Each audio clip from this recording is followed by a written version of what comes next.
अस्सलाम वालेकुम। डेंगू मरज़ में किन-किन चीज़ों के खाने से इज्तनाब करनी चाहिए? इनमें से आम तौर पर जो हमारे घर में जो टमाटर है, आलू है, इसके अलावा प्याज़ है, अदरक है, लहसुन है, इसके अलावा जो खीरा है, ये चीज़ें इस्तेमाल नहीं करनी चाहिए क्योंकि इन चीज़ों में सैलिसाइलेट होते हैं जो कि खून को नरम रखते हैं। आम तौर पर आपने देखा होगा कि ये जो दिल के मरीज़ होते हैं, ये एस्पिरिन या एस्कार्ट वगैरह खाते हैं, ये इसलिए खाते हैं कि ये खून को नरम रखते हैं और डेंगू में ऑलरेडी जो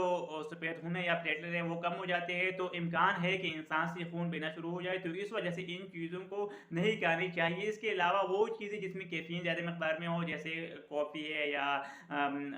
काली चाय है, इसके अलावा जो कहवा वगैरह है ये भी नहीं पीनी चाहिए क्योंकि ये भी जिस्म में पानी की कमी का सबब बन सकती है। तो इस वजह से इस इनको भी अपनी ग़िज़ा में या